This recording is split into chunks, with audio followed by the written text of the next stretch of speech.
गोरखपुर में एक सूक्ष्म वृंदावन है, गीता वाटिका, एक सूक्ष्म वृंदावन। अच्छा, हम उसको सूक्ष्म वृंदावन कह रहे हैं तो भी हमको कष्ट हो रहा है, क्योंकि गीता वाटिका, गीता प्रेस ने कितनों को वृंदावन से जोड़ दिया, वो सूक्ष्म कैसे हो सकती है।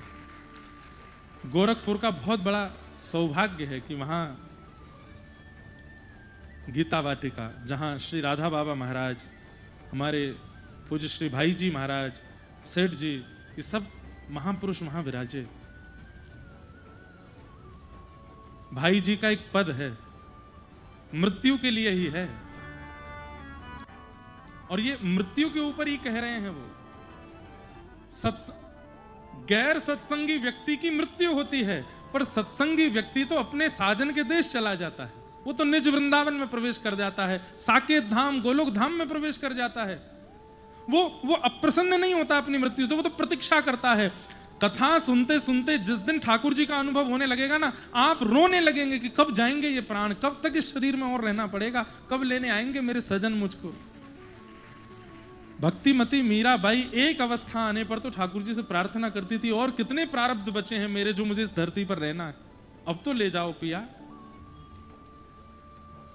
जहां नहीं आवन, जहां जाके दोबारा आना नहीं पड़ता, जहां नहीं आवन जावन कितहु, जहां नहीं आवन जावन कितहु, पिय संग नित्य मिलाप,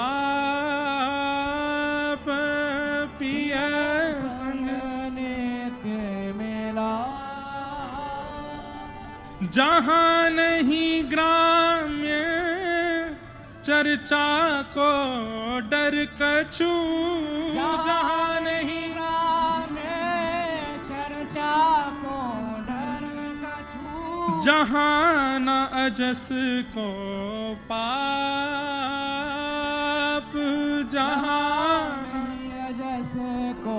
अरे जहां चार लोग बात नहीं बनाते, संसार में लोग बात बनाते हैं, आपकी एक गतिविधि पर पाप बात बना देते हैं, एक क्रिया पर बिना पूछे, बिना समझे, बिना आपसे जाने बातें बनाएंगे, आपकी निंदा करने शुरू कर देंगे।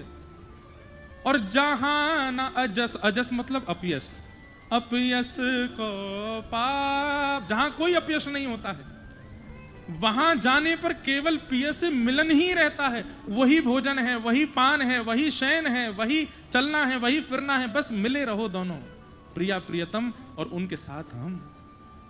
चलवा पिया के देश सजनी, चलवा पिया के देश सजनी, जहां नहीं होत अंग संग कबहू, जहां नहीं होत अंग संग कबहू, मिले रहे दिन रैन,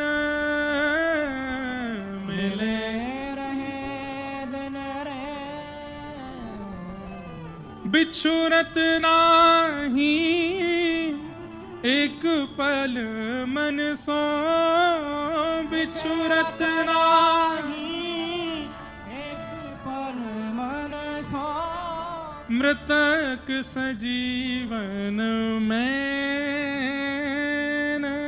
मृतक सजीवन में। चलवा पिया के देश सजनी, चलवा पिया के। आपने बताया सुबह तो मुझे याद आया कि पूज्य भाई जी और पूज्य राधा बाबा महाराज, उनके कई तो यहाँ ऐसे बताए, हम तो भाई जी की गोद में खेले हैं, कितना बड़ा सौभाग्य है। ऐसे महापुरुष राधा बाबा महाराज जैसे, ऐसे जो कि निर्गुण निराकार ब्रह्म का ज्ञान लेकर के गए थे, लेकिन वृंदावन रस के सबसे बड़े चंचरीक, सबसे बड़े रसिक यदि कोई बने तो पूज्य राधा बाबा महाराज। और कभी वृंदावन नहीं गए, कभी वृंदावन नहीं गए। किसी ने उनसे कहा बाबा आप वृंदावन का इतना यश गाते हैं, वृंदावन का पूरा नक्शा बनाया बाबा ने, वृंदावन की पूरी भावना वर्णित कर दी, वृंदावन ऐसा है, वृंदावन ऐसा है। किसी ने कहा वृंदावन क्यों नहीं जाते? बोले अगर वृंदावन गया तो फिर वापस नहीं आ पाऊंगा। प्रेम हो तो ऐसा कि एक बार पिए के सन्मुख गए तो फिर वियोग में प्राण ही निकलेंगे।